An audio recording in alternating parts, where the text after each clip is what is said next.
Right, sir.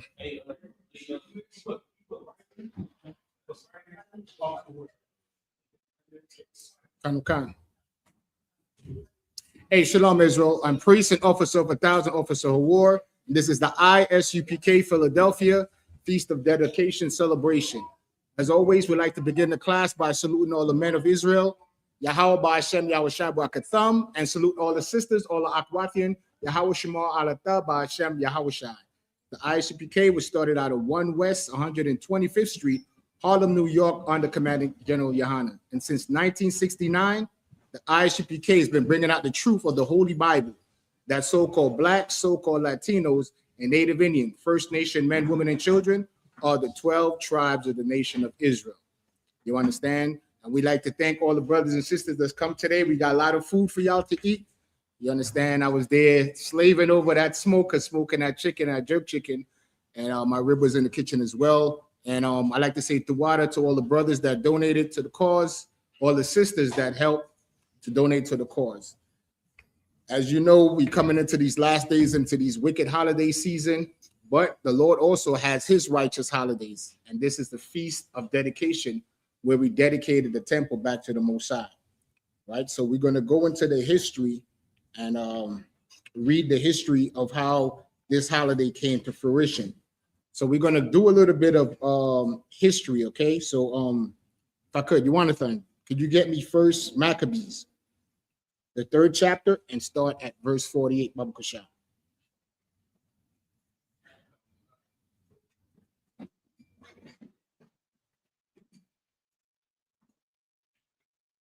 First Maccabees 3 and 48. It's going to the history, and you're going to find out something. The same thing that happened to our forefathers, we could see the evidence of it happening to us today. What's old is always new. You understand? Life goes in cycles. And you're going to read the history of what happened during the time of the Maccabees, and it's going to seem eerily similar to what's going on to our Israelite brothers and sisters, our Latino brothers and sisters. You got it, Jonathan? First Maccabees, the 3rd chapter, and the 48th verse. Let me know when you get it so we can start. Maccabees chapter 3, verse 48. Laid open the book of the law, wherein the heathen had taught to paint the likeness of their image. Right? So laid hope in the book of the law. What's the book of the law? The Bible. And I'm sure a lot of y'all, if you were raised up in church, you seen those picture Bibles with pictures in it. Guess what? We all was raised in the church, and we all have Bibles. But those images in those Bibles don't look like any of us. It looked like our oppressors. So the scripture says this is what they did. Laid open the book of the law, and the heathen painted their image. Read on. They brought also the priests' garments and the first fruits and the tithes, right, and the Nazarites. They stirred up who had accomplished their days. Keep reading. Then cried they with a loud voice towards heaven, saying, what shall we do with these? And whither shall we carry them away? For thy sanctuary is trodden down and profaned. For the what? For thy sanctuary is trodden down and profaned. Read on. So they trodden down the sanctuary. There was a time in Israel when our oppressor, the Edomites, right, so-called white man, came and destroyed the temple. So we came and seen the temple destroyed. Read on. And thy priests are in heaviness, and brought heaviness, meaning they was in sorrow. We were mourning because of the state of the temple and our nation. Read on. And brought low, and lo, the heathen are assembled together against us to destroy us. What things they imagine against us, thou knowest. Read on. How shall we be able to stand against them? Officer Knock, is that mic on? Is it on? Okay. Continue. How shall we be able to stand against them, except thou, O God, be our help? So he said, how could we stand against these heathens unless our God be our help? The scripture also says, wisdom and knowledge still be the stability of our times. Meaning us in here, in the I.S.U.P.K., we know we have the Most High to rely on. Our people in the world, they're always going to try to what? Solve their problems themselves. They're going to get a second slavery or a third slavery. And we do all these things and we still can't make ends meet. Read on. Then sounded they with trumpets and cried with a loud voice.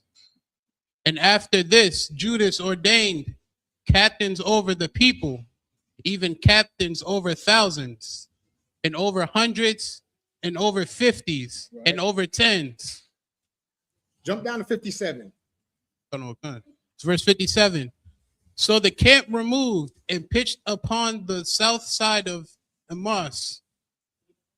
Read on. And Judas said, arm yourselves and be vigilant men. And be valiant men. Arm yourselves and be valiant men. Read on. And see that ye be in readiness against the morning, that ye may fight with these nations. That we may do what? Read that again. That ye may fight with these nations. These nations are not our friends. We always have to fight. But today, that fight is not a physical fight. That fight today is a spiritual fight. Fight of influence of the mind. You understand? Read on. That are assembled together against us to destroy us and our sanctuary. They were gathered together to destroy us. Oh, you were that oversight by. Can you give me Psalms 83, Baba Kashal? So it says they were assembled together against us to destroy us and our sanctuary, meaning our temple. You understand? Or our community, so to speak. Because the church is wherever the nation of Israel is gathered together. So it says these heathens, they plotted against us to destroy us. You got it off the side? You only got one mic? Okay, no sweat. This is the book of Psalms, chapter 83 and verse 1. Keep not thy silence, O God. Keep not, this is David praying to the Most High God, and he said, keep not thou silent, O God. Read on. Hold not thy peace, And hold not thy peace. Read. and be not still, O God. Verse 2. For lo, thine enemies make a tumult. Thy what? For lo, thine enemies make a tumult. I thought God loves everybody, but the scripture just said that the Most High God has enemies. Read on. And they that hate thee have lifted up the head. And the nations hate the Most High. And if they hate the Most High, guess what? They're going to hate the people of the Most High. Who's that? Blacks, Latinos, and Native Indians. The 12 tribes of the nation of Israel. Read on. Verse 3. They have taken crafty counsel against thy people. They have taken crafty counsel against our people. What are those crafty counsel? You heard, everybody heard of Charlie Kirk? Well, his organization is called Turning Points USA, right? And Turning Points USA, what is Turning Points? They want to turn back to the days of old when they had us in slavery, Officer Ibai. That's what Turning Points mean, Officer Not. They want to turn the clock back. And that's why Charlie Kirk was going around to colleges to stir up the young Edomites, saying that what? Blacks make up 13% of the population and we commit 80% of the crime. Now, does anybody believe that stat? That is an absolute lie. We've been in this country, right, for over 400 years. And they've been saying the same statistic since we've been here. We're 13% of the population. We're 13% of the population. If the scripture says that we are as the sand of the sea, how could we be 13% of the population, oversight by?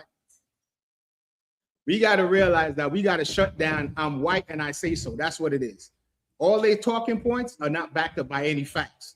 They just talking. Continue, Officer Ibai. Yeah. Yes. Verse 59.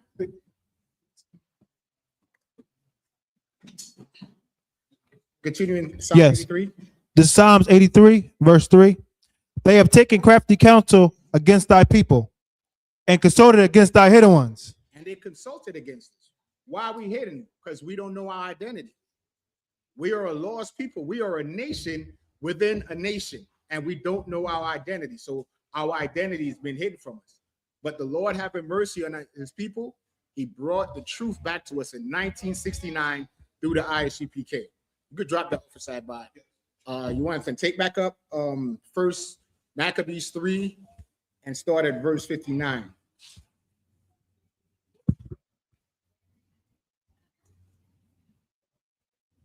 So now to set the stage, the nations was plotting against us. So now we're going to see what happened with this plot. Finishing 59. The book of First Maccabees, chapter 3, verse 59. For it is better for us to die in battle than to behold the calamities of our people and our sanctuary. So that's how our forefathers was. They rather die than to live in servitude to our enemies. So they went to war with our enemies. Read on. Nevertheless, as the will of God is in heaven, let him do. So let him go. You understand?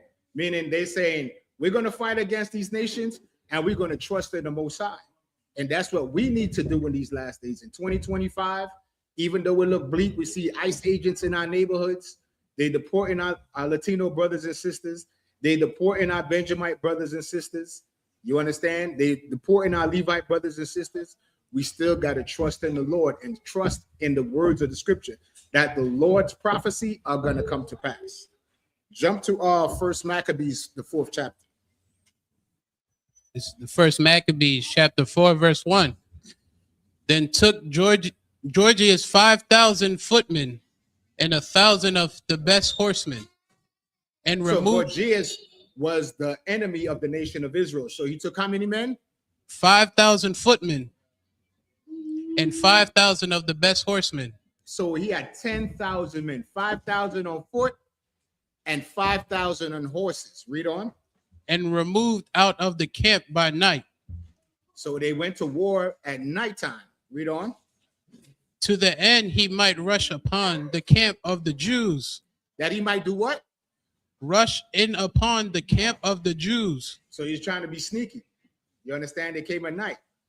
Do y'all know what time the ICE agents raided Chicago? Or was it not? Do you know what time the ICE agents came to Chicago? At night. Brother said it was 2 o'clock in the morning that the ICE agents ran up in Chicago. And we're reading in the history that these Edomites sent 10,000 men to come against us. When? At night. Read on. And smite them suddenly. And the men of the fortress were his guides. Now when Judas heard thereof, he himself removed, and the valiant men with him, that he might men with him, meaning men of war. Read on. That he might smite the king's army, which was at Emmaus. While as ye the forces were dispersed from the camp, in the mean season came Gorgias by night into the camp of Judas. That Judas is Judas Maccabeus, because there's a lot of brothers that had the same name. You have the Judas during the time of Christ, but this was Judas Maccabeus. Read on. And when he found no man there, he sought them in the mountains. For said he, these fellows flee from us. So, but Judas was a clever warrior, right? So they came by night to destroy us. And when they went to where they thought we would be at, they found our tents empty. Keep reading. But as soon as it was day, Judas shewed himself the plain with 3,000 men, who nevertheless had neither armor nor swords to their minds. So now check this out. He had 10,000 men, 5,000 on horses, 5,000 on foot. You want it then, right? How many men did Judas have? 3,000. So they were outnumbered by 7,000, right? Keep reading. And they saw the camp of the heathen, that it was strong and well harnessed, and compassed round about with horsemen. And these were expert of war. Now, bring it up to today. What do our people see? We look on the internet, right? We see those videos of the oppressor. He's in the woods. He got his M16, right? Hachaanakah, right? They're hunting, and they be on social media saying, if the race war start, we slaughter you. And a lot of people think that if the race war start, our oppressor has an advantage because they trust in guns. But keep reading. Then said Judas to the men that were with him, fear ye not their multitude, neither be ye afraid of their assault. So when we seen the size of their army, we got afraid. But Judas, as the leader, says, don't be afraid of them. Do not be afraid of them. What do we say here in the I.S.U.P.K? Trust in the Most High. That's what we trust in. People say, man, all you guys do is talk. Y'all on those street corners, y'all been talking since 1969. But guess what? When you turn on the evening news, you see the prophecies of this Bible being fulfilled. Keep reading. Remember how our fathers were delivered in the Red Sea. How our fathers was what? Delivered in the Red Sea. Read on. When Pharaoh pursued them with an army. Now therefore let us. Now he remind them of their history. That's what this day is about. The Feast of Dedication. We're reading about the history of how we overcame our enemies. You understand? Hold on a second. Get me this precept, oversight body, if you could. Jeremiah 6:16. That's why. Hold on, Jonathan. It's close to the mic, so it's gonna pick up his voice. Jeremiah 6:16. Babu Kasha. This is the book of Jeremiah 6, verse 16. Thus saith the Lord, stand ye in the way, and seek and ask for the old path. And ask for the old path, the old traditions, the law, and our history. That's what Judas was reminding them of in the precept that Jonathan just read. You understand? He was saying, don't be afraid of them. Remember how the Most High delivered the children of Israel during the time of the Exodus, and he delivered us through the Red Sea. So we have evidence in our history to prove that we will overcome.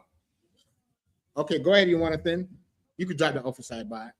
So that's what Judas was doing. He was reminding them of the history. It's verse 10. Now therefore let us cry unto heaven, if peradventure the Lord will have mercy upon us. Let us cry unto heaven, peradventure the Lord will do what? Will have mercy upon us, and remember the covenant of our fathers, and destroy the host before our face this day. Right. So if you read in Exodus, the 12th chapter, it says the cries of the children of Israel went up to the Most High, and he heard our cries. Guess what? Just like in the time of Judas, the same thing is happening. He is reminding them that history repeats itself. Guess what? In 2025, we hear the same thing, the cries of the children of Israel. We hear the tribe of Levi crying. We hear the tribe of Benjamin crying. You understand? We have our Latino brothers crying. Now check this out. The oppressor is killing or unaliving fishermen in Venezuela, right?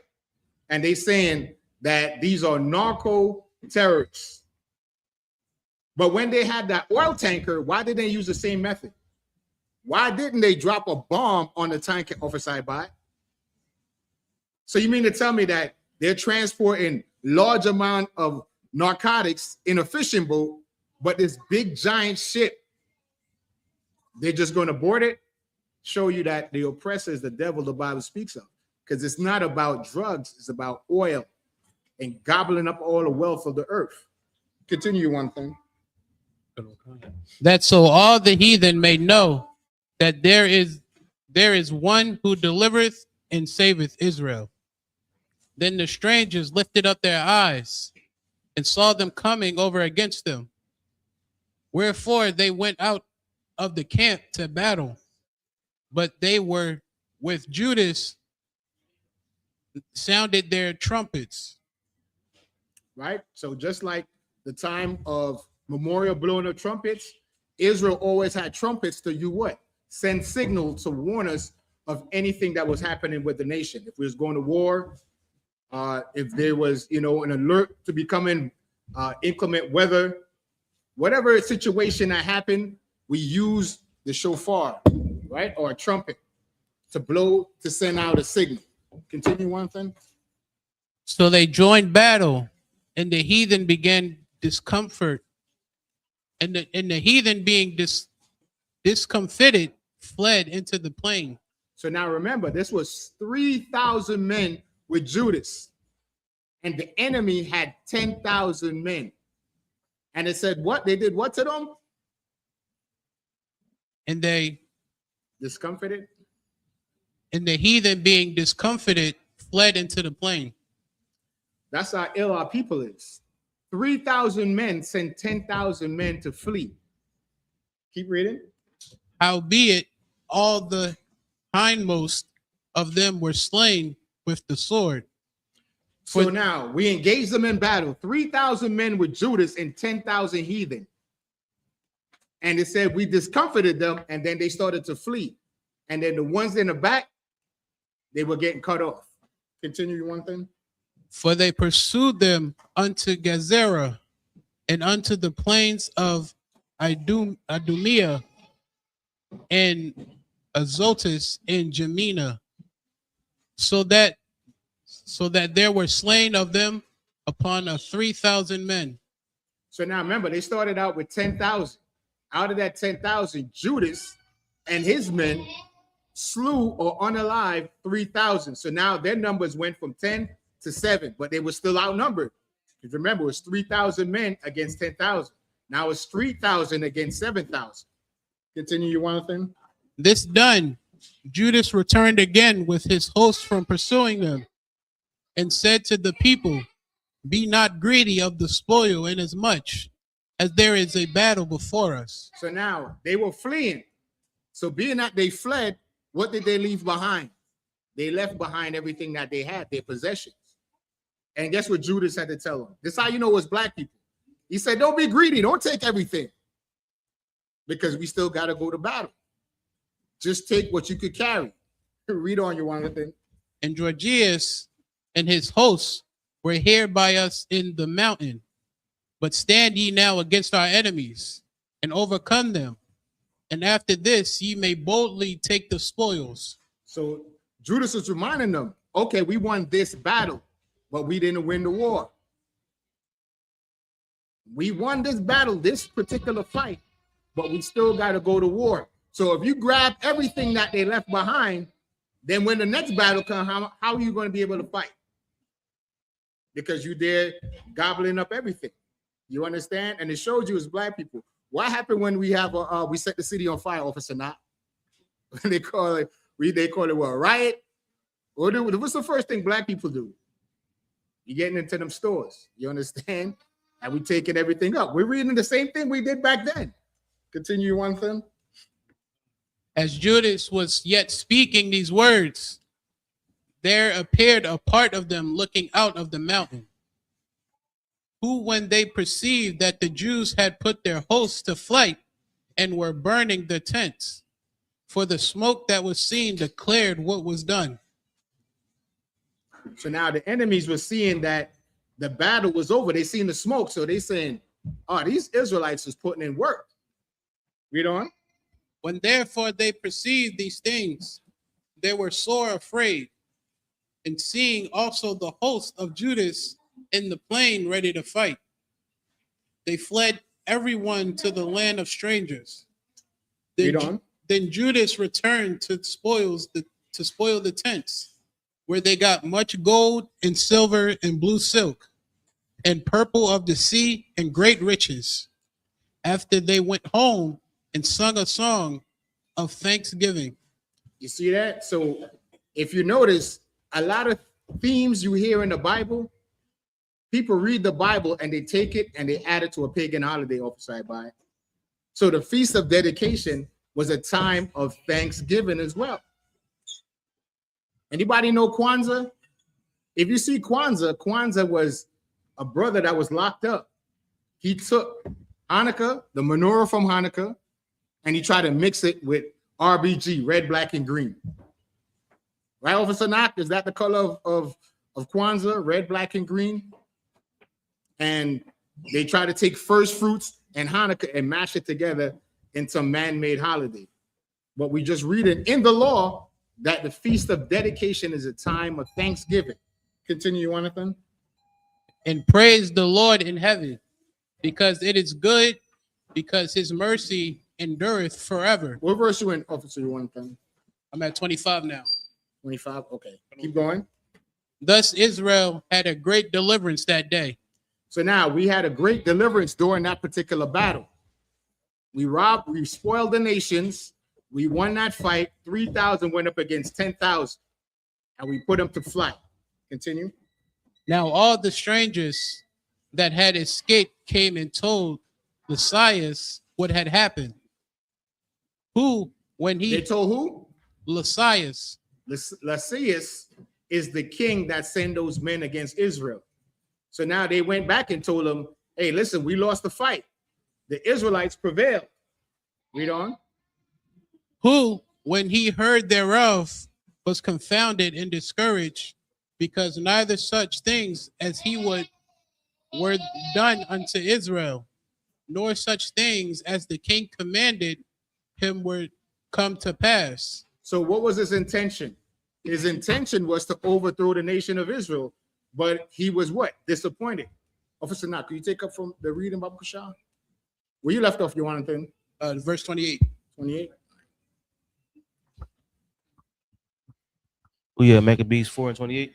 First Maccabees. First Maccabees 4, 28. First Maccabees chapter 4, verse 28. The next year, therefore, following Lysias, gathered together 70,000 choice men of foot and 5,000 horsemen, that he might subdue them. So 3 score. A score is what? A score is 20. So 3 times 20 is what? 60,000 men, right? 65,000 men. Read on. Verse 29. So they came into Idumea and pitched their tents at Bethsura, and Judas met them with 10,000 men. So now Judas leveled up. He went from 3,000 to now he has what? 10,000. And the heathen went from 10,000 to 7,000. Go ahead. Verse 30. And when he saw the mighty army, he prayed and said, Blessed art thou, O Savior of Israel, who didst quell the violence of mighty men by the hand of thy servant David, and givest the host of the strangers, and givest the host of strangers into the hands of Jonathan, the son of Saul, and his armor bearer. Verse So 30. he's reminding them of the history.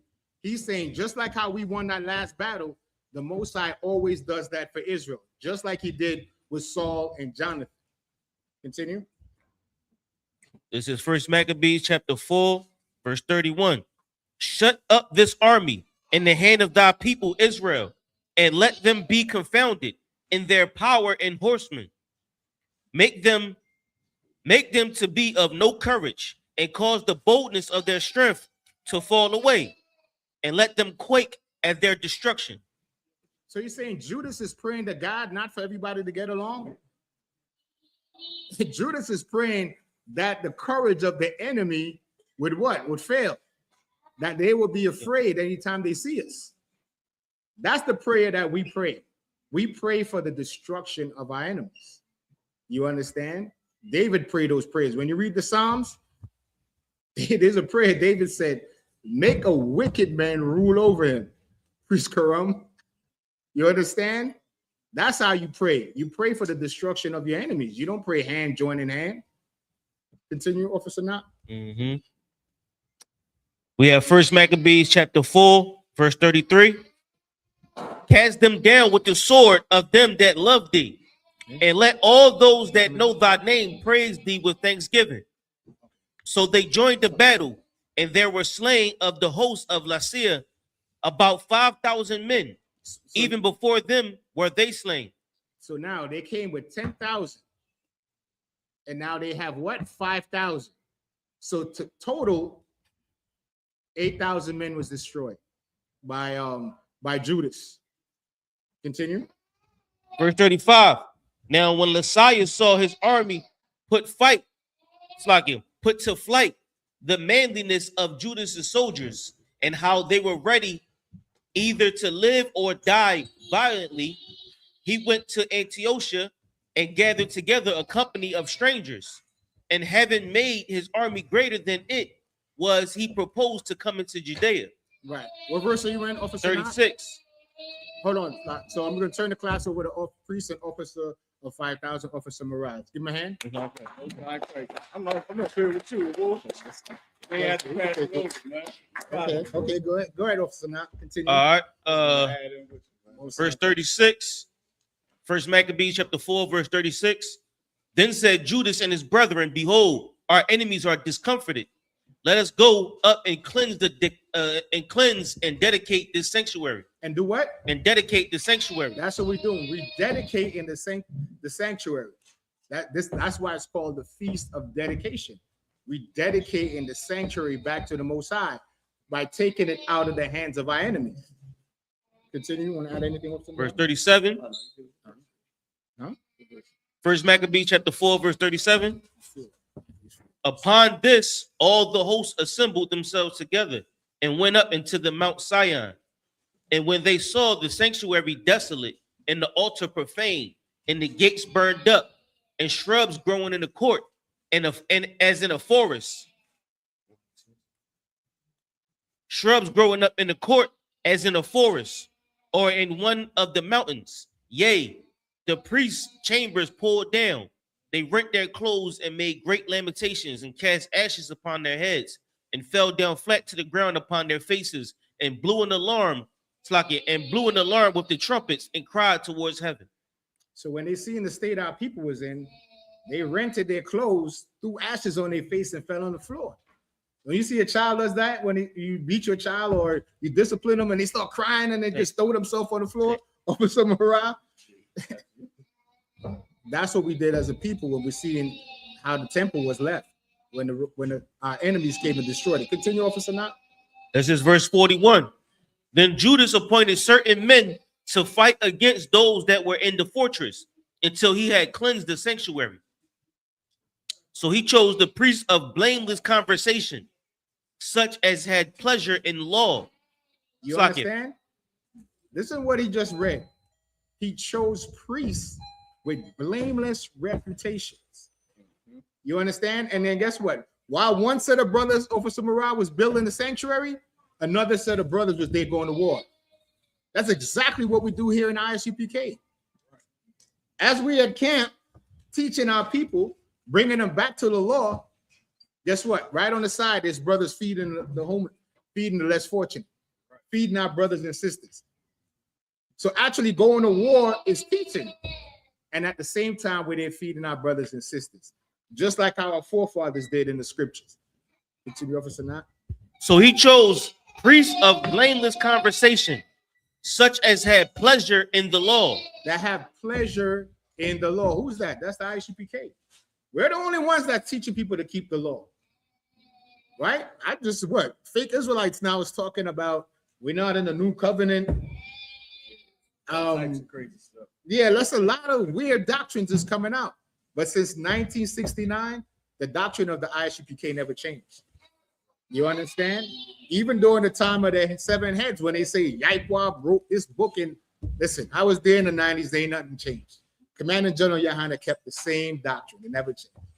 Continue, Officer Knott. Verse 43. Who cleansed the right. If I could, real quick. You know what's crazy? Everybody wants some type of change. Right. Because and listen, that's part of the reason why we kept getting put in so many captivities. Because we as a people always wanted some type of change where it would be easier for us to be like the heathens. Right. These fake Israelites, they all want changes where it's easier for them to be like people in the world. That's all they want. One Israelite group want to smoke weed, the other ones want to do different things. Right. Then you got the other nasty ones that want to be nasty. But that's really what it's about. We kept going into so many captivities is because we wanted to be closer to the lifestyle of the heathen. Because remember, at this time we had our own kingdom, so it ain't just like being in the world. At that time, being in the world was like pretty much being like a heathen. Right. Getting to do all the different things that heathens do. Because why would we, as a nation, why would we even want to do anything besides what the Lord says? If we had our own. Right. If you actually had the house passed down to you from your grandfather. you actually had land given to you from your father, if he had some type of land, or if you actually had something where it was yours. Right. Even the tax that the Romans tried to put on it, ain't like they could take away your stuff. Right. They might put you in jail for a little bit, but you would come home to something that was yours, your vineyard, something that we own. Why would we want to get away from that to serve, somebody like Julius Caesar or the Greeks? Because we was fighting the Greeks at this time. Right. So why would we even want to be? How would we put ourselves in a position to not have a stable lifestyle, to not have safety, when the safety is with the Most High? You know how we got that? We got it from wanting to be like the other nations, wanting some type of change where we can be like everybody else. And that's really what all these fake Israelite camps come down to. It's somebody wanting to change something where they can be closer to either a heathenistic lifestyle, or they ain't got to be in such a strict lifestyle. Keep going. Right. Slaki, if I could bring out a precept to back up what Priest and Officer Mariah is saying, we could go into the history and see the same thing that happened to us today happened to our forefathers. This is 1 Samuel 8:20. It says that we also may be like all the nations. Officer Mariah, just like he just said, we have an inheritance, but we want to give it away and be like the heathens. It says that we also may be like all the nations, and that our kings may judge us and go out before us and fight our battles. Because at this time in Israel, we had judges. The priests were the judges. But we seen the nation had kings, and we say, you know what? We want to be like them. You understand? Just like today, we have the Feast of Dedication, and we want to be like the heathens. We celebrate Thanksgiving. We want to be like the heathens, so we're going to go broke and celebrate this wicked, evil day called Christmas. It's in the law, and that's why we went into captivity. And that's what we're reading about. The temple was destroyed because we left our inheritance. We left our heritage to follow the heathens. If I can add one last point. Both Christmas and Christianity, both the saviors or the main character of that belief is a white man, is an oppressor. Right.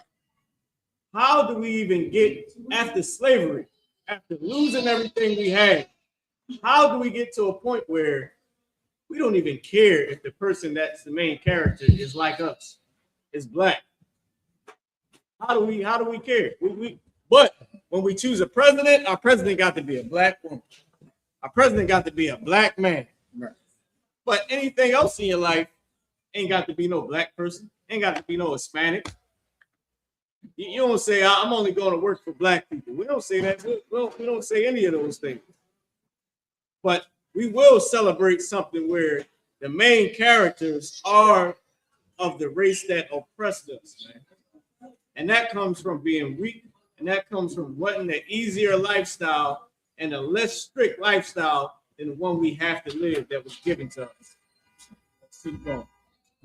Oh, Salaki. Can somebody pick it up for knock? Who was the the brother got it? Are you take it back up? Hey, throw it off. It's the book of 1 Maccabees, chapter 4, verse 43. Who cleansed the sanctuary? A Bible or apocrypha. It should be a 1611 back there. Who cleansed the sanctuary and bear out the defiled stones into an unclean place? And when as they consulted what to do with the altar of burnt offerings, which was profaned, they thought it best to pull it down, lest it should be a reproach to them, because the heathen have defiled it. See, our forefathers is not like us today, our people today. At that time, we had our identity. We didn't want to deal with anything of the heathens. The fact that the heathens was in the sanctuary, they said, pull the whole thing down. We'll build a whole new thing. We don't even want to deal with it. It's defiled, it's unclean, it's dirty. Let's just build a whole new temple. Continue one thing. So if I could, let me just give you a little backdrop, right? So you did this already. You gave me the history on the whole thing already. Yeah, we was reading it, sir. So now they go like, into the cliff notes, sir. No, like the timeline, like actual story. Okay, so y'all. All right, so let me give y'all the history real quick before we move on. So, and we're gonna pick right back up where you left off at, right? So the Feast of Dedication, y'all know, is when we rebuilt the temple, all right? But we did that after we kicked out the Greeks. Okay, so the Hasmonean dynasty ruled, all right, after we kicked out the Greeks. And we took back Solomon's temple. And we brought up the 7-branch candlestick, right? Which is the menorah. Which is the menorah. Right. Okay.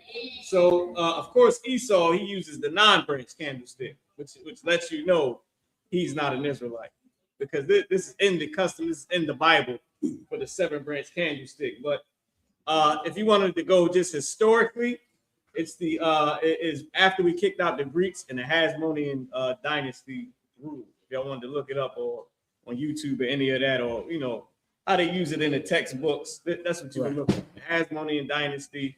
You know, after we kicked out the Greeks, the history of the Jews, or they might say the history of Jewish people, whatever you find on you know, on YouTube or whatever that garbage is. All right.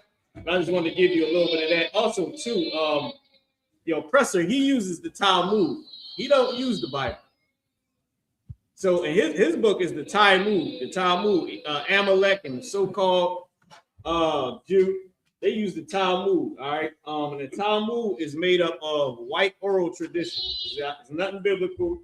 It's all white oral tradition. Okay. And this is around the time where they do the moil, the moils, which is they put their mouth on the baby's private parts, on the male baby's private parts. And that's how they transferred them nasty diseases to them. Right. All right. They also the oppressor, they let me see how we cooking real food. They use the gefilte fish and the matzo balls. Right.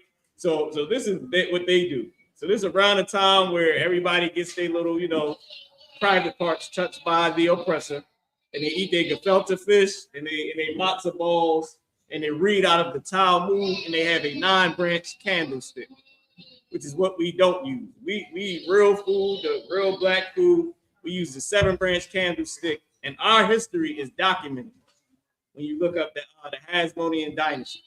All right, you got it. YAHANNA, you can pick it back up. Wherefore they poured it down. Verse 46. So they did destroy the altar. You got it. Right.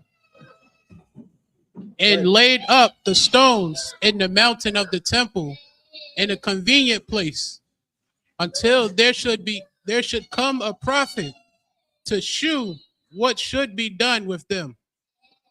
Then they took whole stones according to the law, and built a new altar according to the former. And they made up the sanctuary and the things that were within the temple, and hollowed out the courts. They made also new holy vessels, and into the temple they brought the candlestick. And in the temple they brought the candlesticks, the menorah. You understand? That's in the law. This is actually biblical, like Priest Morale was bringing out, with 7 branches. Continue, YAHANNA. If I can, hold on, YAHANNA, if I can add. See, Award, he do an excellent class. And Award does the Sabbath service absolutely excellent, right? Flawless. I just want to add on. I just want to bring out my little points and add on to Award, okay? So if I could, Award, if I could piggyback off of you, right? When it says they built it according to the law, they talking about Leviticus. They talking about Deuteronomy, Leviticus, Numbers, right? Exodus, where it's documented, where you read the cubits, this many cubits, and you want to build that many cubits with the knobs and all this. That is them building it in the book, from the book of the law, which is what they call the book of Moses, 5 books of Moses, but the book of the law, right? And that's where you get the 20 cubits this long, and with the knobs, with the branches, and you know, the different things that they told us to make. I forgot some of the other names that they used. If you know some more, you can let me know what they call these. I believe at the top of the branch, the branches, right? The branches. Then at the top you had the knobs. Then it was something else they called it for, like the little. You see the other candlesticks? They got like these balls on them. Like, you want classroom?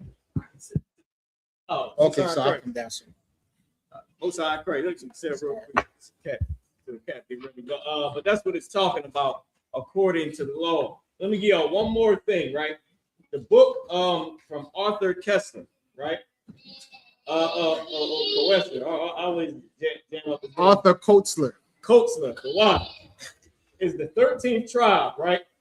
And if you read that book, it'll tell you that in the 19th century, the Khazarian Empire from the Caucasus Mountains converted to Judaism during the Ottoman wars, and they chose to convert to our culture because they wanted to be able to trade with both Muslims and both with Christians, and that's exactly how exactly how we get them being even claiming our culture. Like I said, historically, sir, I was going into it. Look up the Hasmonean dynasty, and if you go to the 19th century, where the oppressor converted to Judaism. All right, and like I said, they use the Talmud. They ain't even in the Bible. They use the Talmud. And if y'all don't know, the Caucasus Mountains are northern Turkey, Europe. We have The Caucasus Mountains is northern Turkey, Europe, and the steppes of Georgia, Russia. All that connects together, which make up the Caucasus Mountains. You can read about Obadiah 1 and 3 and the clefts of the rock. And also, this is another good, Salakia, it's another good historical point.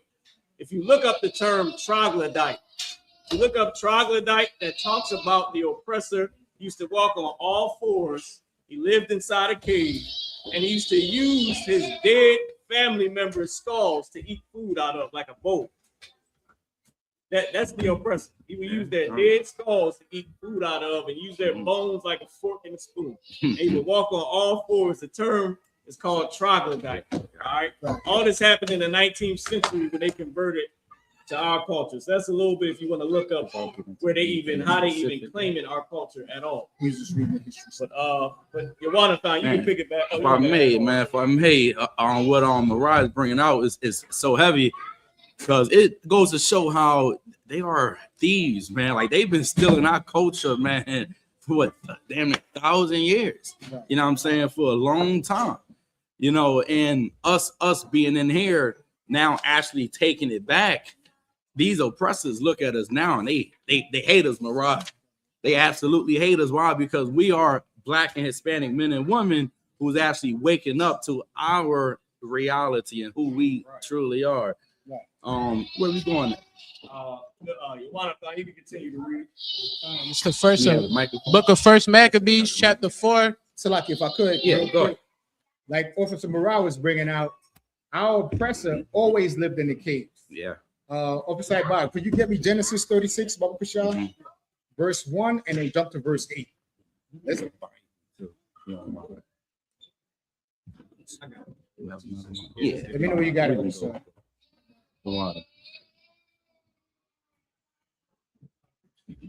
ahead, Officer Bob. This is the book of Genesis, the 31.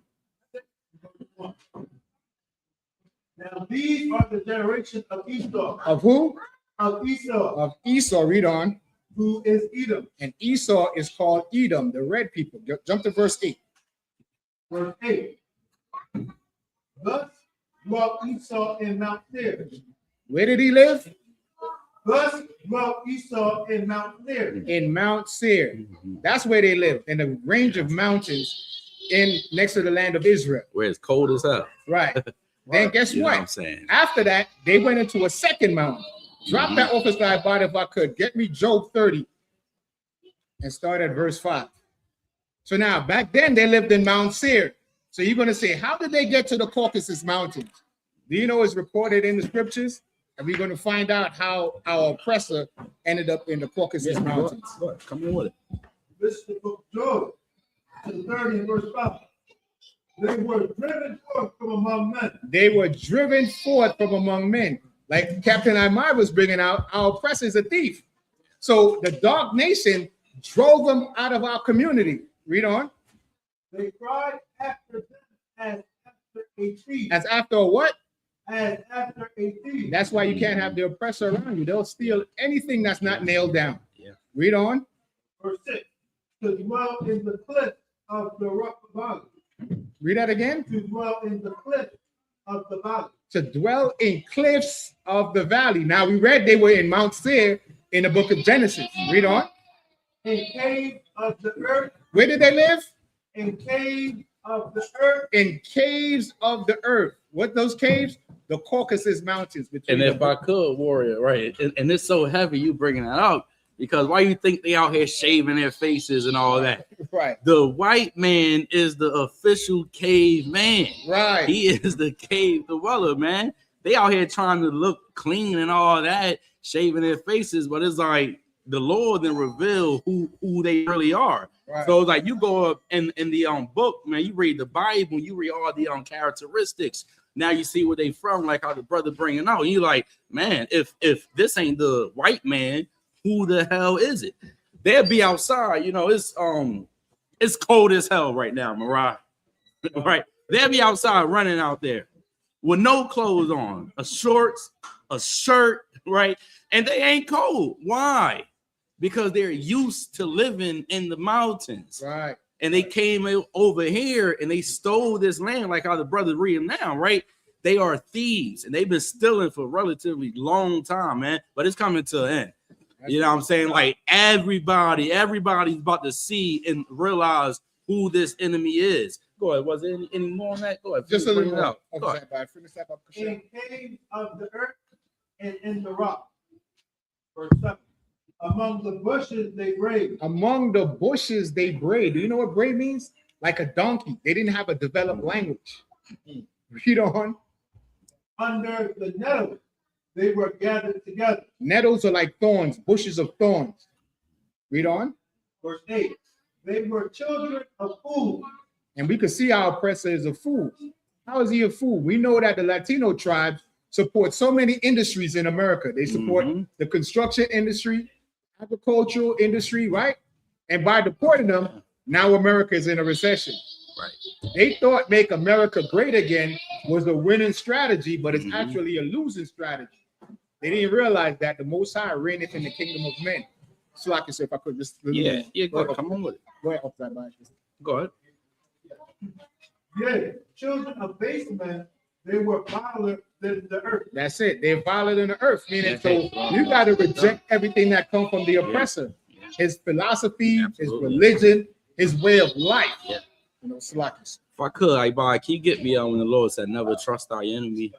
Right. Because it's important, man. Because I know we all look at the oppressor now, and it's like they're God, they everything, and it's like we want to join them in with us. When I say we, of course, I ain't talking about us in here, but I'm talking about like our people in general. We want to join them. We want to be like them. We want to say they cool, they friends, and all that. When in our reality, the Lord gave us this book. Why? So we can know who the enemy is. We at the Feast of Dedication. What is the Feast of Dedication is even about? They came and the Greeks came and they destroyed the temple of God. So now we had to go clean it back up. They came in and they put like pork in our temple. Right. They had us worshiping other gods, gods that we don't know, that Abraham ain't worship. So it's like the Lord gave us this book so we can be on point, so we can be aware, so we can know who the devil and the enemy is. What we did as a people, and it was the biggest mistake that a nation can make. Right. We trusted the man that the Most High said to not trust. And now look at us. Like Mariah was bringing out, they out here celebrating Hanukkah. For what? For what? Why? Because they stole it from us, man. They are thieves. Imagine if we knew the book, then we actually follow it. We like, man, these enemies right here, I can never trust them. Imagine where we would be at as a nation. Where we'd be at. We'll be on top and they'd be back in the rocks. You know what I'm saying? Right. That's exactly where they'd be. Go ahead and read what I called for on my bud. This is the book of Ecclesiastes 12, verse 10. Go ahead. Never trust thine enemy. Boom. It's right there. Never trust thy enemy. Now, how do we even know who the enemy is? Who the hell put us in slavery? Who killed us?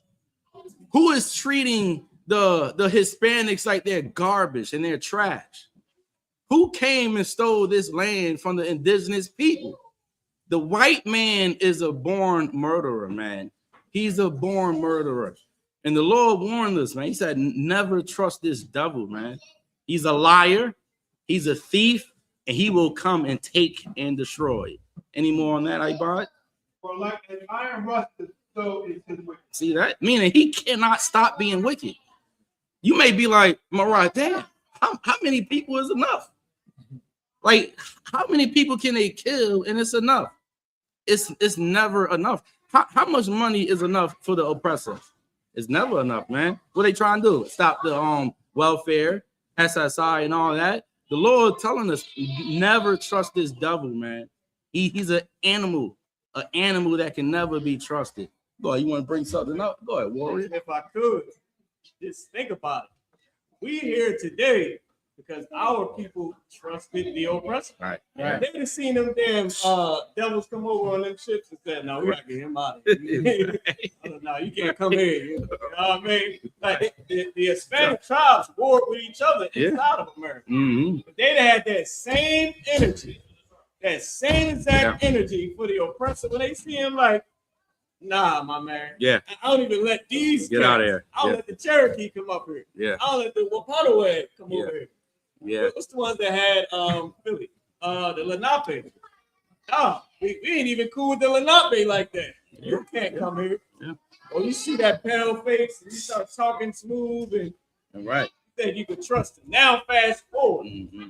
The same Hispanics who trusted him when he first came, they also trusted him when it was time for Trump to be in office. Mm. Remember the Mexicans who saying, Absolutely. "Here, get him out." You got Mexican ice members. Yeah. Absolutely. Yeah. You got Mexican ice members. Yeah.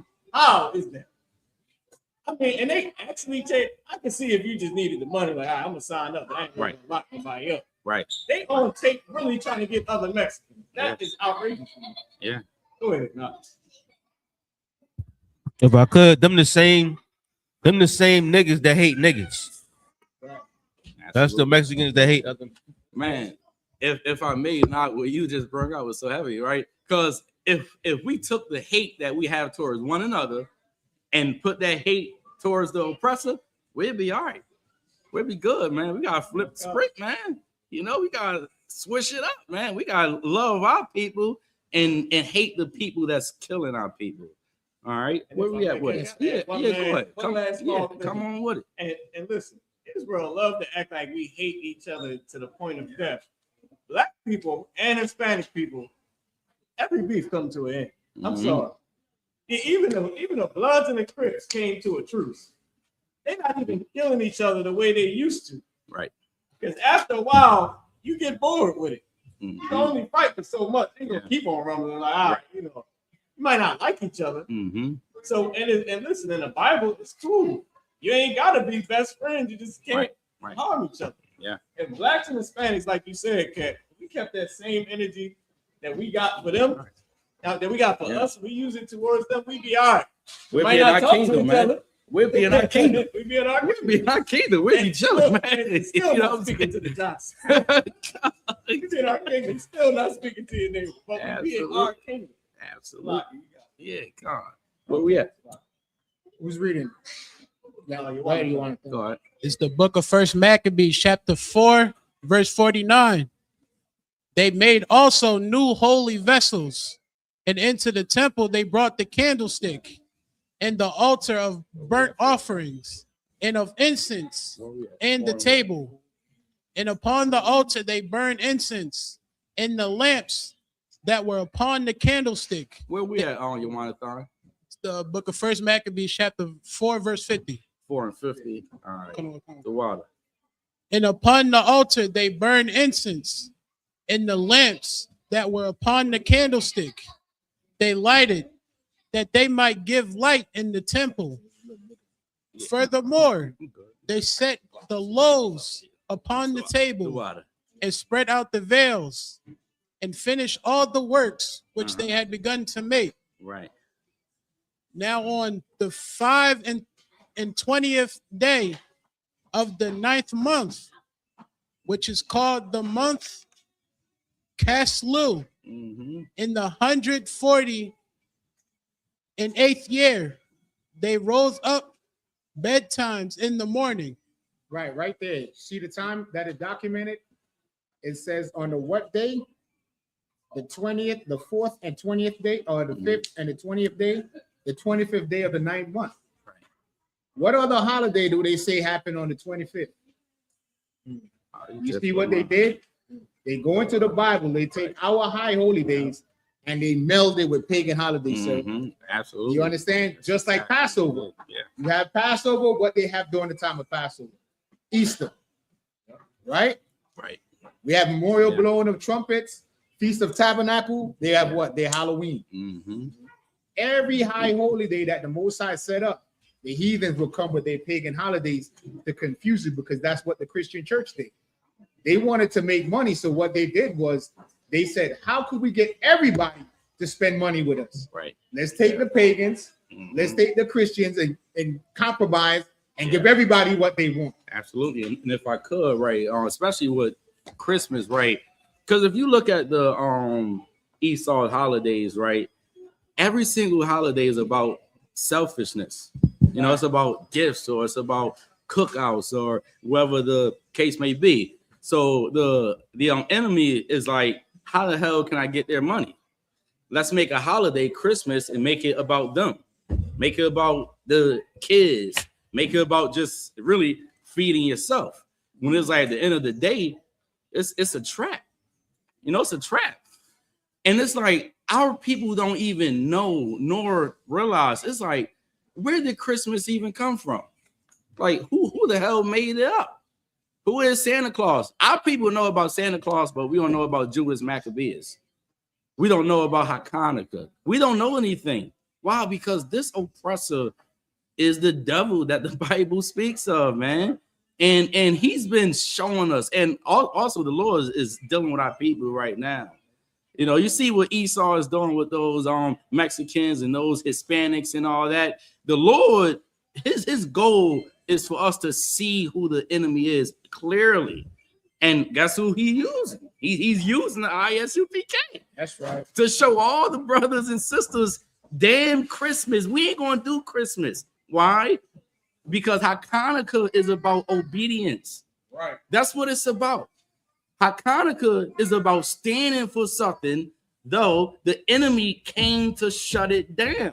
Could you imagine if it wasn't for Judas Maccabeus, or if it wasn't for those few men that actually stood with God and rededicated that temple, our temple would have been destroyed. And now you look at it today, right? Today, it's a few of us. But if it wasn't for the I.S.U.P.K under commanding General YAHANNA, where the hell would we be at? We'd be like everybody else, man. Everybody else destroyed. And the Lord always used few men to awaken the people. Why? It's important, man. Every time I go out there and I look at my people, like this sadness come upon me. This sadness come upon me. Why? Because I can see how destroyed we are as a people. Then it's like, you'll tell them, right? You'll say, listen, man, Christmas, you got to put it down. You actually go in the Bible, Jeremiah, the 10th chapter, right? And you show them. Man, I was watching Sports Center a few days ago, right? And do anybody know Ryan Clark? You know, right? Your diet. Ryan Clark came out. He was like, man, Santa Claus ain't real anyway. So the black woman was like, it's kids watching this on TV right now. Don't say that. So I guess it's okay to tell our kids lies and pretend like it's okay. No, Hachaanakah is about obedience, man. Though everybody else is not obeying, everybody else is just in the world. No, man, we gotta obey. Gotta obey. That's what it's about at the end of the day. Go ahead. Whoever was on reading, go ahead. Go ahead, Mariah. Yeah, please. Just like a word bringing out, it say the 9th month, let's say the 25th day of the 9th month. That's today. Yeah. This is the 9th month according to the Lord, and the 25th day. Right. That's the actual month we're in. The oppressor, he likes to change laws and times. He loves to do it. He'll make up something, then he'll take it away. And Donald Trump is a perfect example of that. Donald Trump makes up whatever the hell he want to make up, and then he'll take it away. Donald Trump was in an interview and said, yeah, we're getting rid of something, something, something. The interviewer said, yeah, you know that your House representative made that up. He said, oh, we'll just keep it, whatever works. I said, yo, that don't even, he lived in the same breath. Like, he don't care, man. They on top, and they'll just change whatever. They'll change, just like Awar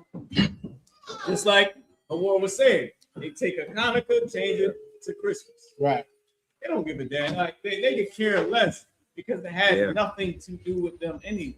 Man, if I could, this is what happens when you give a child power. Anybody see on Back to the Future? Biff Butthead. Now, what the hell happened when they gave him the world? He destroyed it, man. Look at Donald Trump. Like he said, Donald Trump do whatever he wants. He say whatever he wants. Because at the end of the day, Donald Trump is a child. And if you give children power, like Trump, man, he don't know what to do with it. He don't know what to do with it. Oh, Mariah, was it anything? Yeah, go ahead, read that. Let everybody know what you got. This is the book of Daniel 2 and verse 21. And he changeth the times and the seasons. Now, this goes directly on what Officer Mariah was just bringing out, right? The oppressor changes the times and the seasons. Go ahead. Any more? He removeth kings and setteth up kings. Go ahead. He giveth wisdom unto the wise and knowledge to them that knoweth understanding. Listen, if that ain't the devil, I don't know who is, Mariah. I don't know. Let's read on YAHANNA Bokashaw. Verse 53. And offered sacrifices according to the law upon the new altar of burnt offerings, which they had made. Verse 54. Look, at what time and what day the heathen have profaned it, even in that was it dedicated with songs and citherns and harps and cymbals. Right. Then all the people fell upon their faces, worshiping and praising the God of heaven, who had given them good success. And so they kept the dedication of the altar 8 days and burnt offerings with gladness and sacrificed the sacrifice of deliverance and praise. They decked also the forefront of the temple with crowns of gold and with shields, and the gates and the chambers they renewed and hanged doors upon them. Thus was there very great gladness among the people, for that the reproach of the heathen was put away. Moreover, It was a few things you said. One said who had given them good success.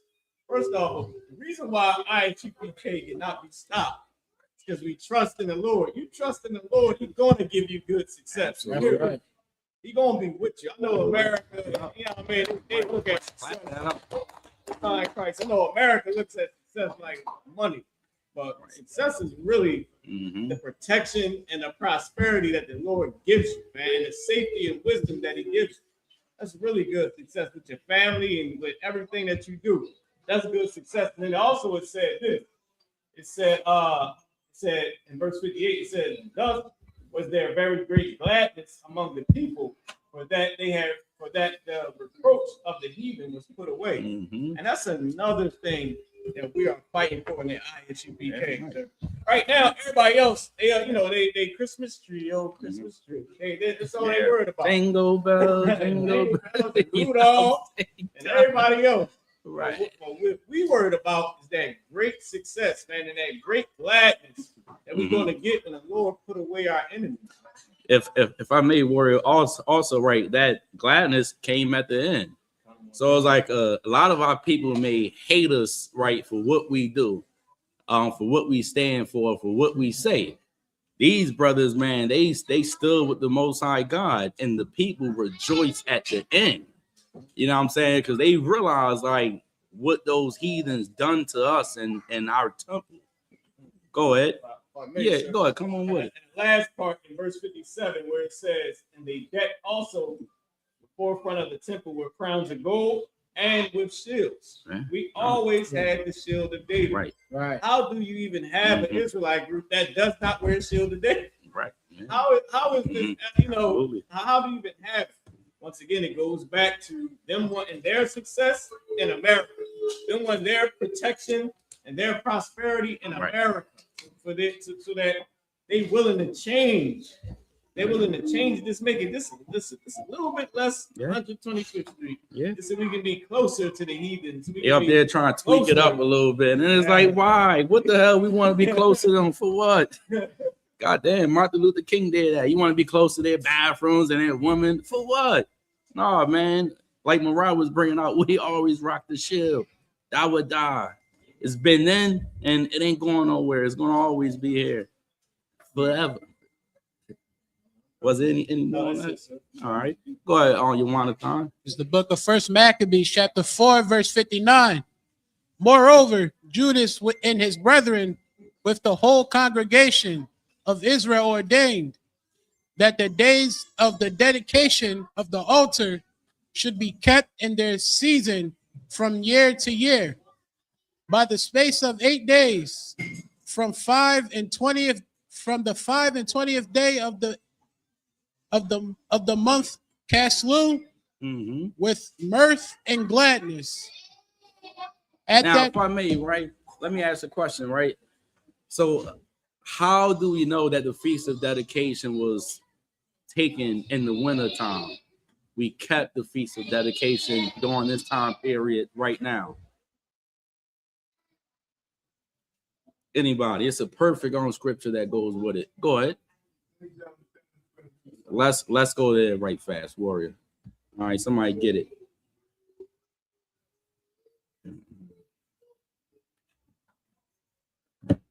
John 10 and 22. Whoever get it first, go ahead and read it. John 10, verse 22. It was at Jerusalem, the feast of the dedication. All right, that's us right here, the Feast of Hachaanakah, Feast of Dedication. Go ahead. And it was winter. It was what? Winter. It was what? Winter. All right, so they kept the Feast of Dedication in the winter time. Any more on that? All right, we can drop that. Let's go back to it, YAHANNA. Okay. Verse 60. At that time also they builded up the Mount Zion with high walls and strong towers round about, lest the Gentiles should come and treat it down as they had done before. And they set there a garrison. Can you read that again from the top, warrior? From verse 60? Go ahead. Yes, please. At that time also they builded up the Mount Zion with high walls and strong towers round now, so about. why did they build on high walls and strong towers? Go ahead, read on. Lest the Gentiles should come and treat it down as now, they had somebody done before. give me the spirit of this here, right? 60 says, at that time also they built it up, right, in Mount Zion with high walls and strong towers round about, lest the Gentiles should come and tread it down. What's the spirit of this right now?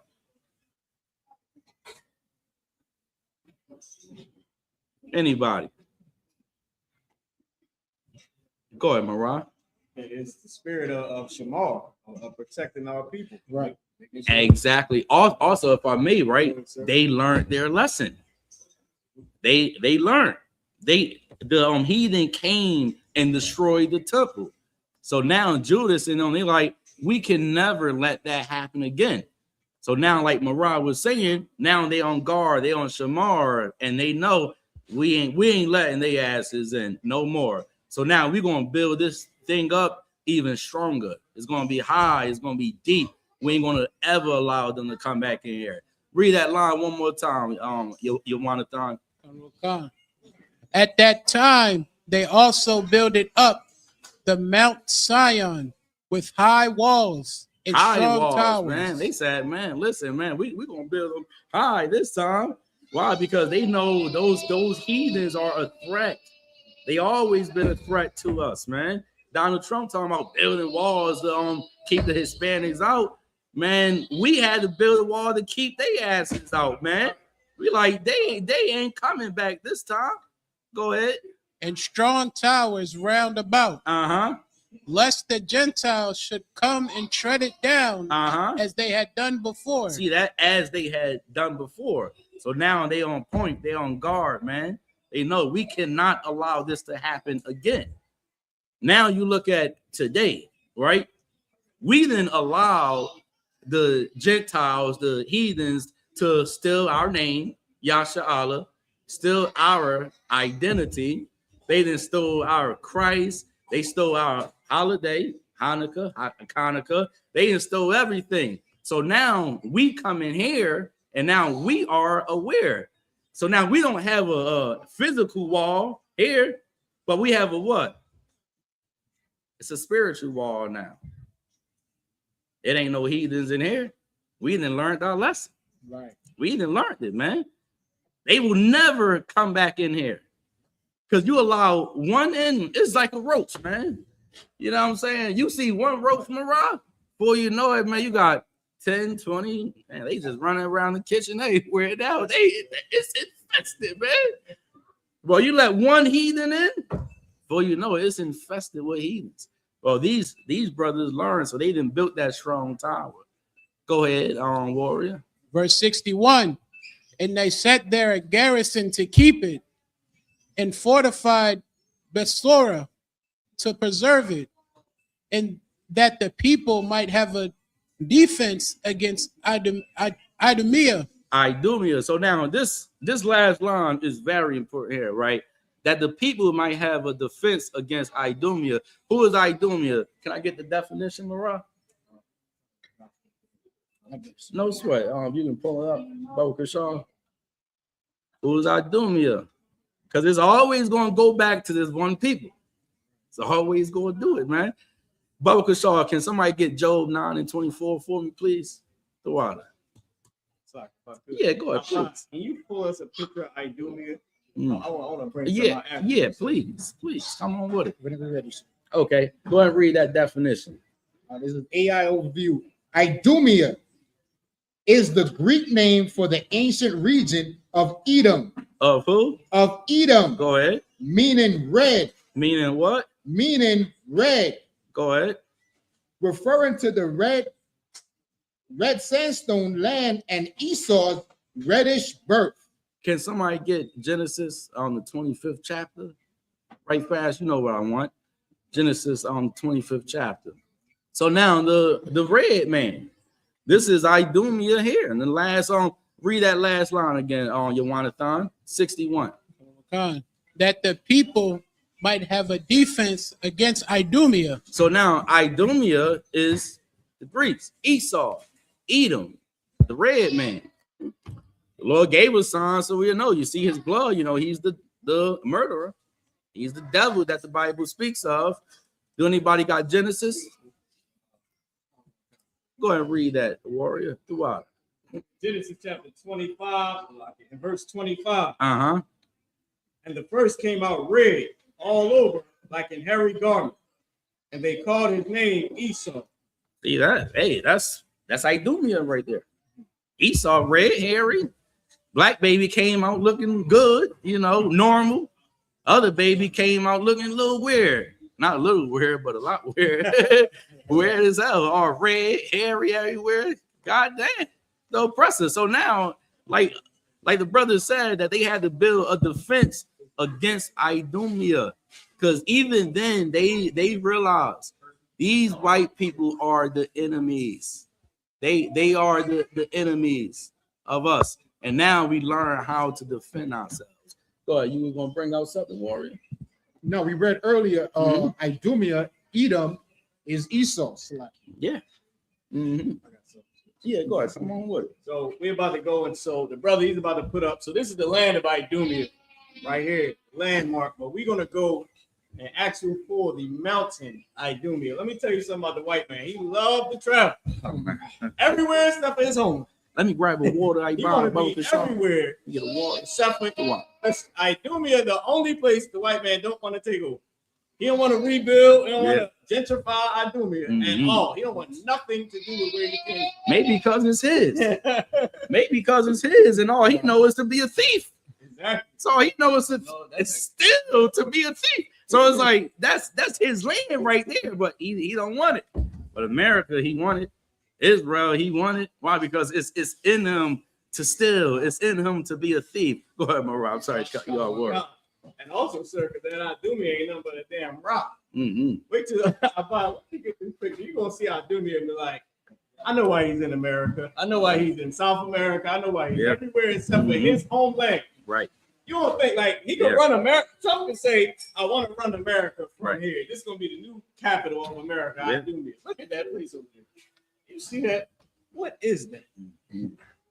What is it? If you get, it's another one. If you get up close, where you got, when they built like little doors, and they actually carved it out, and it looks terrible. It looks like nowhere you want to be. But I also got something for y'all to read out of the. This is the Zondervan Compact Bible Dictionary. I gotta read. I'm gonna read y'all Esau.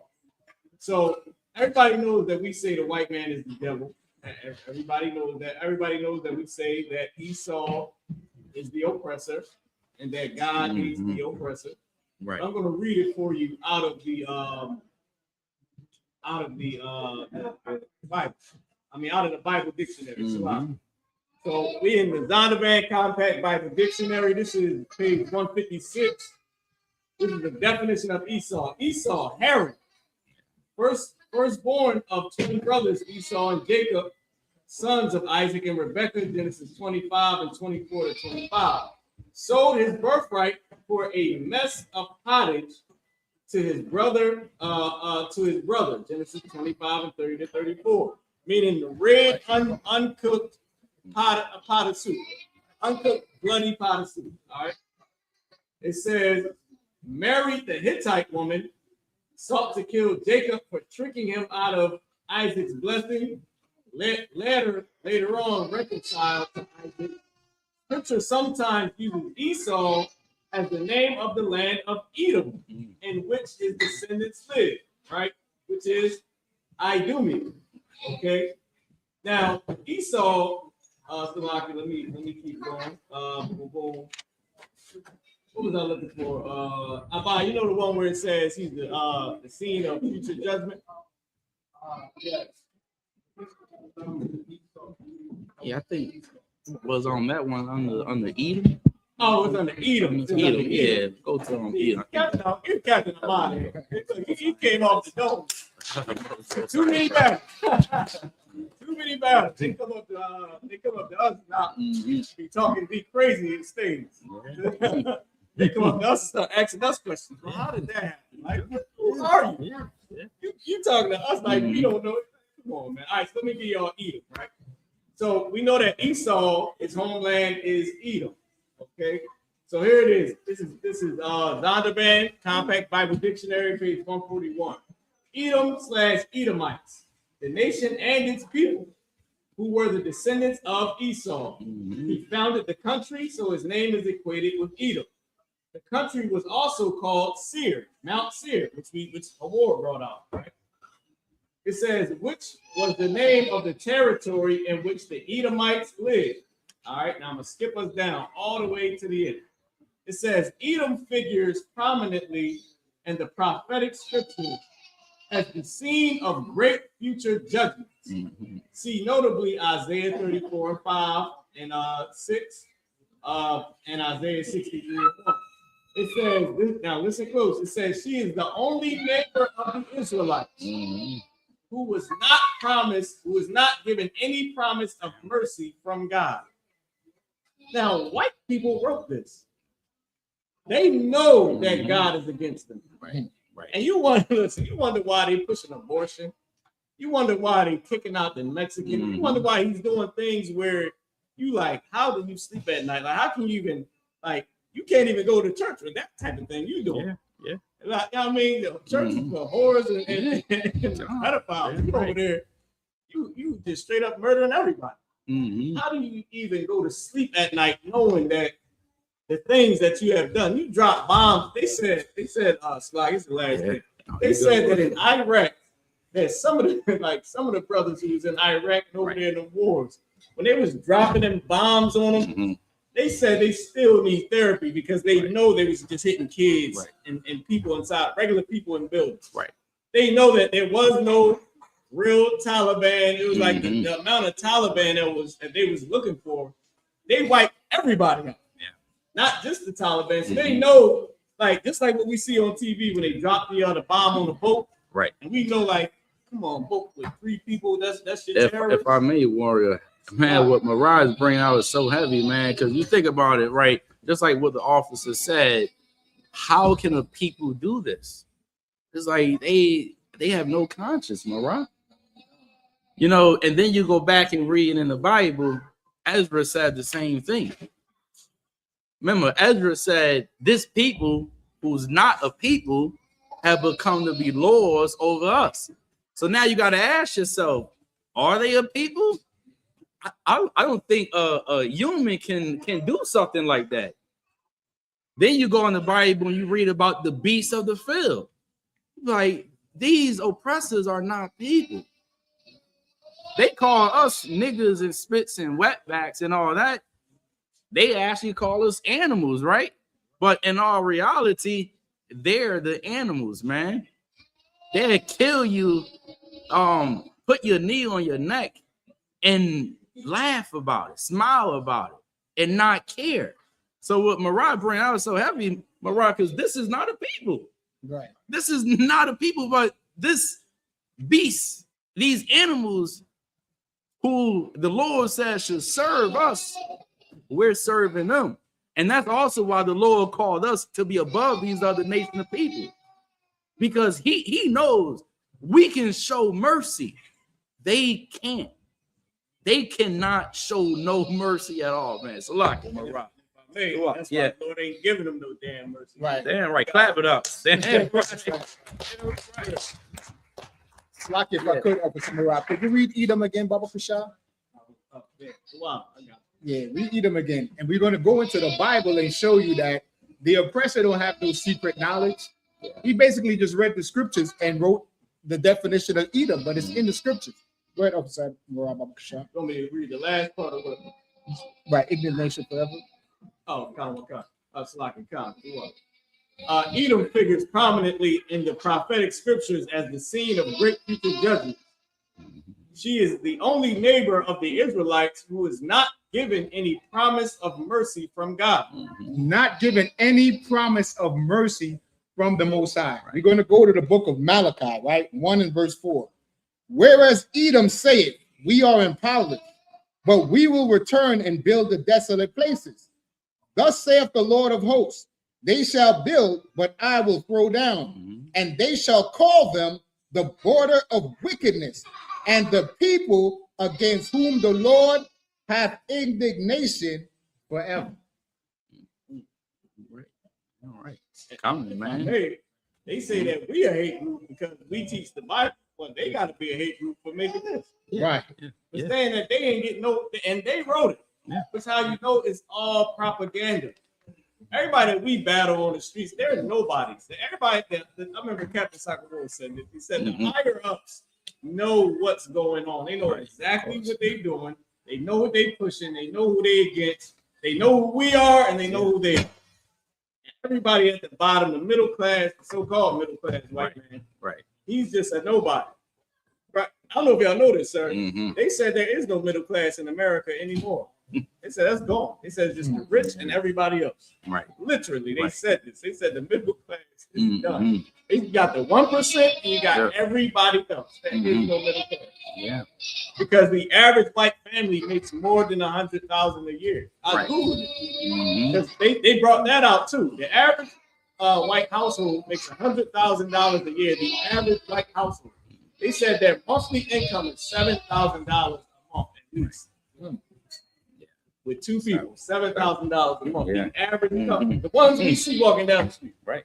$100,000 a year. They said there's no middle class. It's the 1% and it's everybody else. Ooh, Oppressing the devil, man. man, if I could, let's go to Isaiah 14:1. Man, that's heavy, man. It's heavy. And the more you read the Bible, you be like, man, you see why the Lord said they won't get no mercy from God. You know, and then you go and read Obadiah 1:11, when the Lord said at the end of the day, it ain't gonna be no more of the remaining of Esau. Like, it's like they gotta be cut off, man. Because if not, Mariah, they would try it again. They would try it again. Remember, they came in our temple one by one, two by two, and then they came and they polluted it. Man. Polluted the sanctuary of God. So now the Lord, like, man, y'all show no mercy. I ain't gonna show you no mercy. Barakatah Yahweh, why Yahweh shy, man. That's what we need. That's what we need. You know. Go and read Isaiah 14:1. I got it, sir. Isaiah 14, verse 1. For the Lord will have mercy on Jacob. Now, even though our people are messed up, they don't know, you know. But the Lord gonna have mercy upon them one day. One day they all gonna come here. And those that don't come in here, that's all right. That's all right, man, because we're gonna take the kingdom, and guess what? They gonna be reborn back in the kingdom, you know, as a baby. So now this is all they gonna know.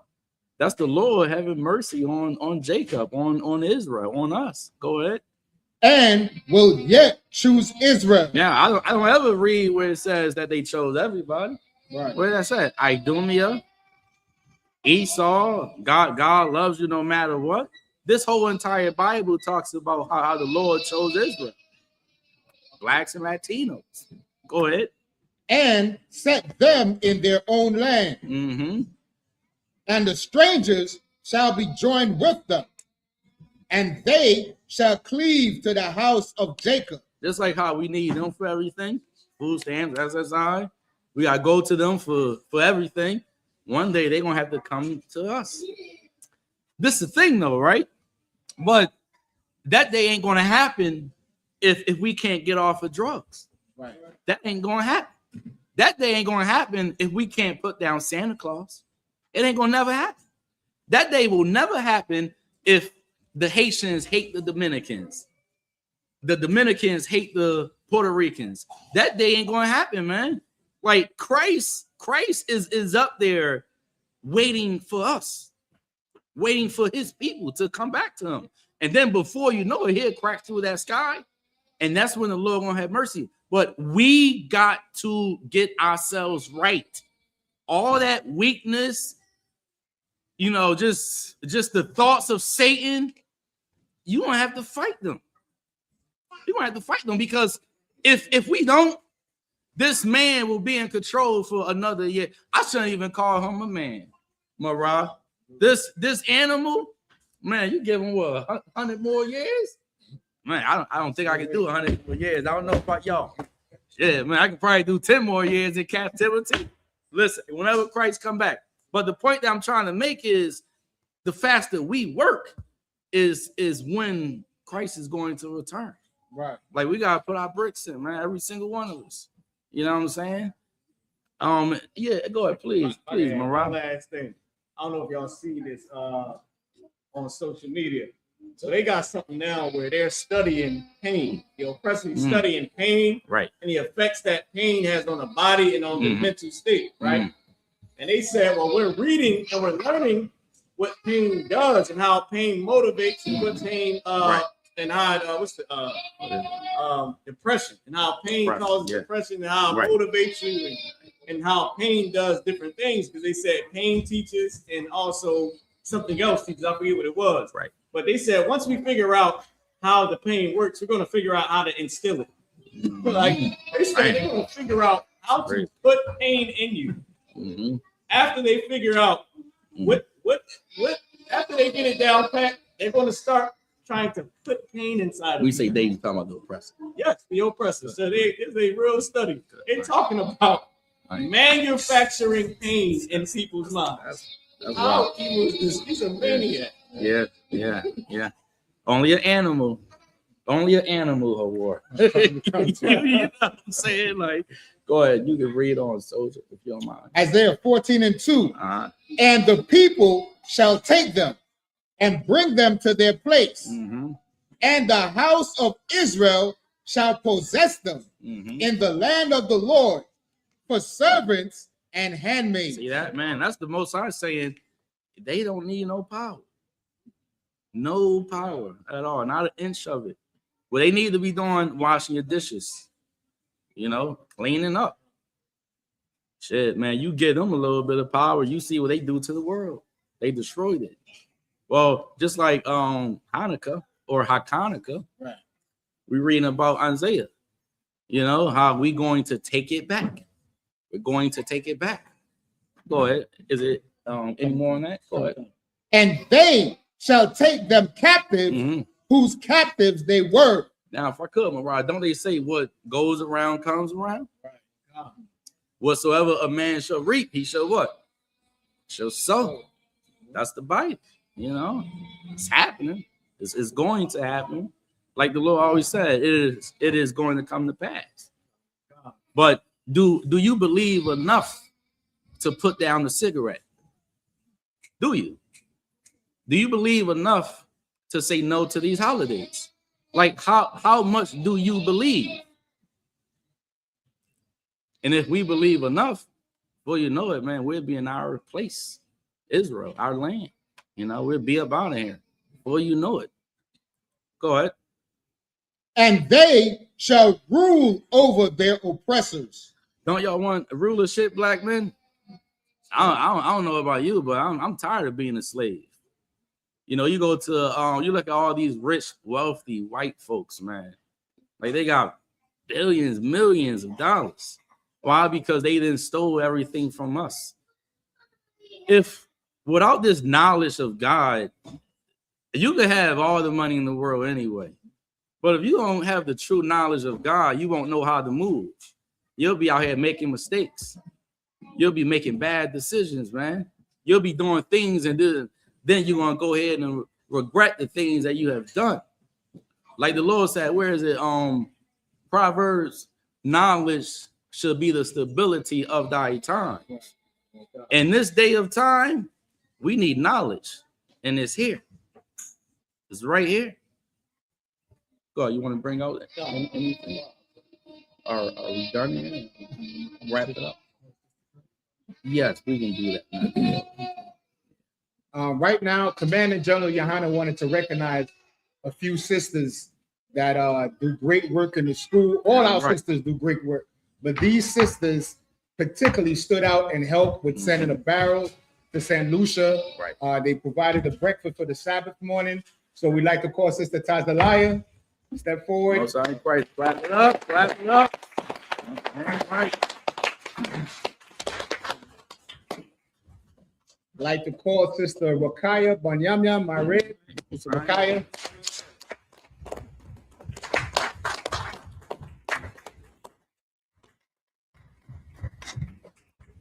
Sister Ratazabah.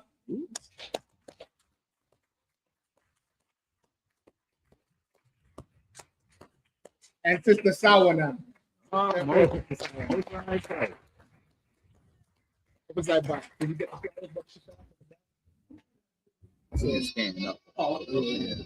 So you can ask again. right. Commander General YAHANNA wanted to show his appreciation to these sisters. Why does this cap? These sisters, they took their personal time and their monies and they got supplies together to put for the barrel. Sister Sawana, without fail, every week she brings in food for the general show, chips, utilities, toiletries, and all that stuff. So, as a token of Commander General YAHANNA appreciation, we want to present these flowers to these sisters. Damn right. Clap it up. Clap it up.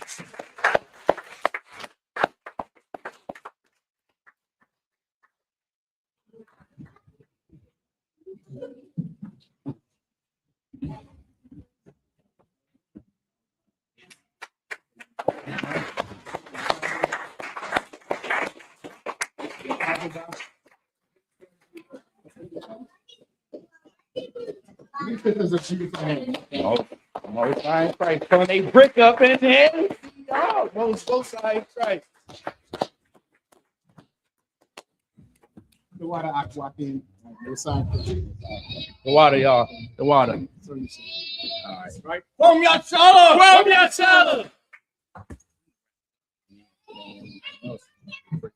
Pretty much done, or is there anything else you want to bring up? No, that's the we could just go. All right. So we're gonna go ahead and wrap it up. All right. Let's send up the Lord's Prayer. All right. All right, Shema, call the salute. Yes, you can have it. Stand up. All right. Face the east. Face the east. All right. And Majim Wapanya Hakodam, face the east. We're going to set up some prayers.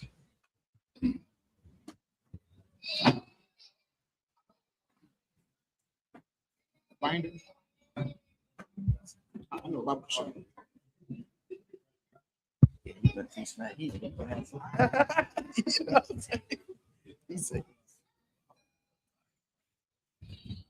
I think we're gonna set up the Lord's Prayer.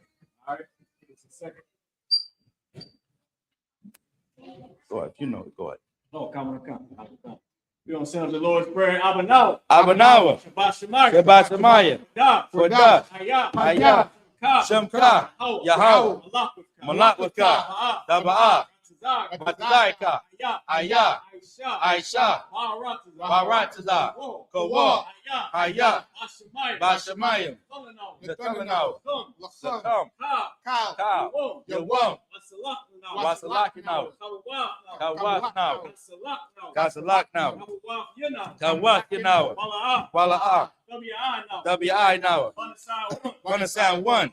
Above. Shine now. Mayan. Right. Kaya. Look up. Amalakwas. Lava Allah. Power. Lava Our Father, which art in heaven, hallowed be thy name. Thy kingdom come, thy will be done in earth as it is in heaven. Give us this day our daily bread, and forgive us our debts as we forgive our debtors. And lead us not into temptation, but deliver us from evil. For thy is the kingdom, and the power, and the glory forever.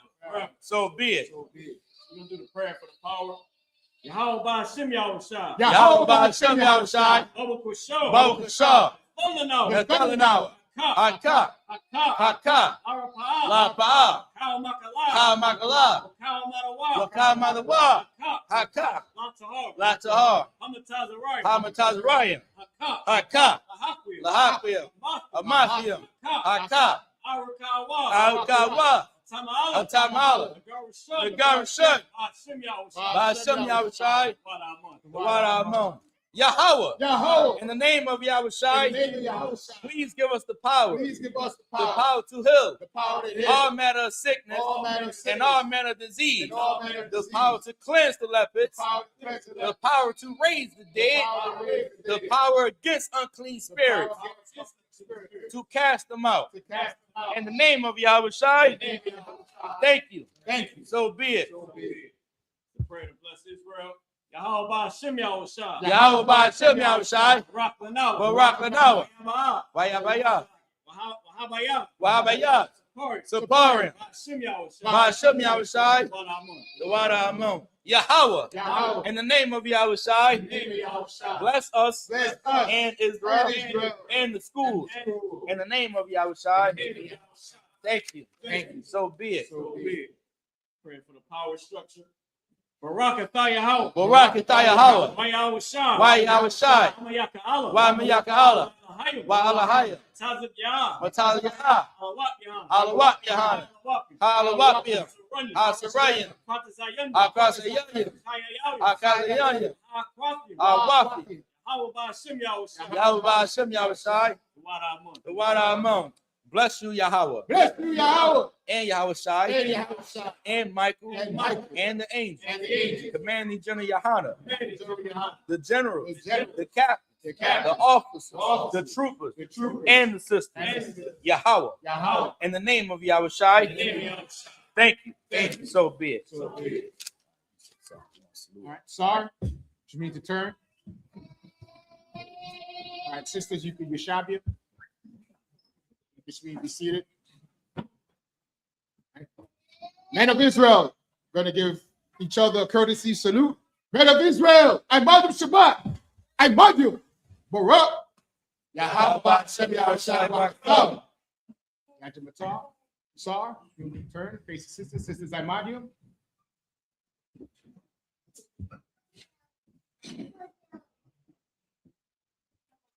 All right, we're going to salute the sisters. Men of Israel, I Madam Shabbat, I Madam Barak, Yahweh, Shem Yahweh. Yajim Matar, clap with me. Gonna get some music. Water. I think